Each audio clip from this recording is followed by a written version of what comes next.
Selamat pagi semuanya. Pada pertemuan hari ini di mapel perbankan dasar kita masuk ke bab yang kedua ya, yaitu di sini judulnya pendirian dan kerahasiaan bank. Nah, kita langsung saja masuk ke pembahasannya. Yang pertama ada pendirian bank. Ya, pendirian bank. Nah, sebelum sebuah bank atau bank itu menjalankan usahanya, sebuah bank memerlukan persetujuan dari Bank Indonesia. Nah, persetujuan tersebut mencakup pendirian bank dan untuk pembukaan cabang baru. Nah, untuk mendapatkan persetujuan Bank Indonesia, maka bank itu harus memenuhi persyaratan yang telah ditetapkan. Jadi ada syarat-syaratnya bagaimana untuk mendirikan suatu bank dan untuk membuka cabang baru. Nah, tahukah kamu apa saja persyaratan yang harus dipenuhi untuk mendapatkan persetujuan Bank Indonesia? Nah, untuk itu kalian akan memahaminya mengenai persyaratan yang diperlukan pada materi bab 2 ini. Nah, yang pertama ada persyaratan pendirian bank. Nah, syarat-syaratnya apa saja? Nah, menurut Peraturan Bank Indonesia nomor 13 garing 27 garing PBI garing 2011 tentang Bank Umum disebutkan bahwa pendirian izin usaha dilakukan dalam 2 tahap, yaitu persetujuan prinsip dan izin usaha. Jadi ada 2 tahap untuk pendirian izin usaha, itu ada 2 tahapnya. Nah, yang pertama persetujuan prinsip. Persetujuan prinsip adalah persetujuan untuk melakukan persiapan pendirian bank. Nah, permohonan persetujuan prinsip ini diajukan minimal oleh salah satu calon pemilik yang disertai beberapa hal berikut ini ya. Yang pertama, rancangan akta pendirian badan hukum. Yang kedua, data kepemilikan. Yang ketiga, daftar calon dewan komisaris dan anggota direksi. 4, rancangan susunan dan struktur organisasi serta personalia. Yang kelima, rencana kerja 3 tahun pertama. Yang keenam, rencana strategis jangka menengah dan jangka panjang. Yang ketujuh, pedoman manajemen risiko. 8, sistem dan prosedur kerja bank. 9, bukti setoran modal. 10, surat pernyataan dari calon pemegang saham. Persetujuan atau penolakan permohonan persetujuan prinsip akan diberikan oleh Bank Indonesia sekurang-kurangnya 60 hari setelah dokumen diterima lengkap. Persetujuan prinsip berlaku untuk jangka waktu 1 tahun sejak tanggal persetujuan prinsip diberikan. Pihak yang telah mendapatkan persetujuan prinsip dilarang melakukan kegiatan perbankan sebelum mendapatkan izin usaha. Ya. Selanjutnya, izin usaha. Izin usaha adalah izin yang diberikan untuk melakukan kegiatan usaha bank setelah persiapan dan persetujuan prinsip selesai dilakukan. Nah, pengajuan izin usaha kepada Dewan Gubernur Bank Indonesia harus disertai beberapa hal. Yang pertama, akta pendirian badan hukum. Kedua, data kepemilikan. 3, daftar susunan dewan komisaris dan direksi. 4, dokumen-dokumen.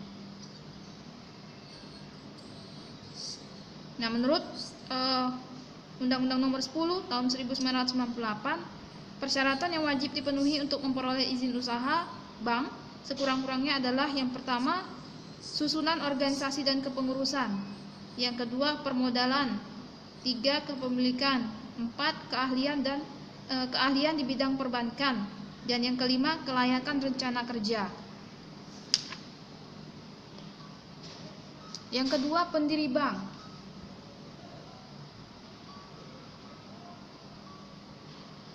peraturan yang mengatur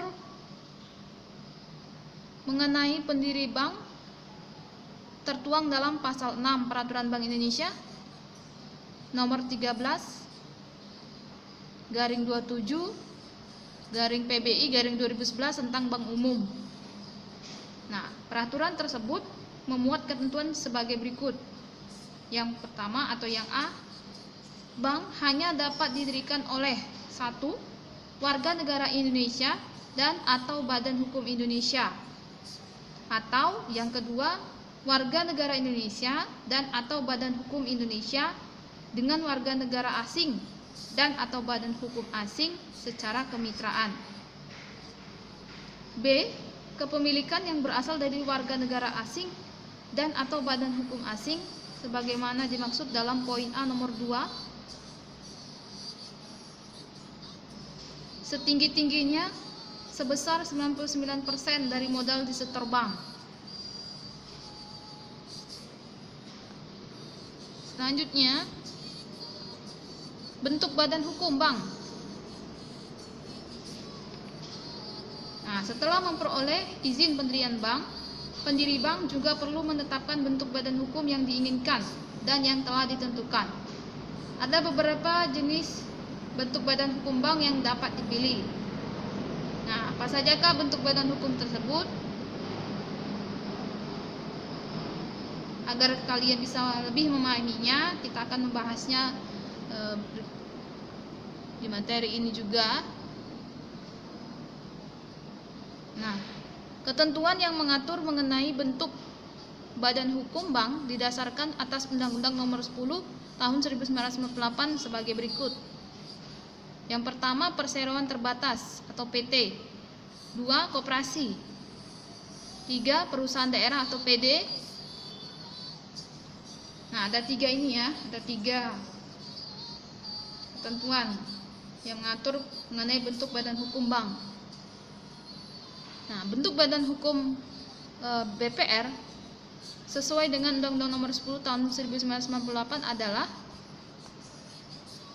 ada perusahaan daerah atau PD, koperasi, perseroan terbatas atau PT, atau bentuk lainnya yang ditetapkan oleh pemerintah.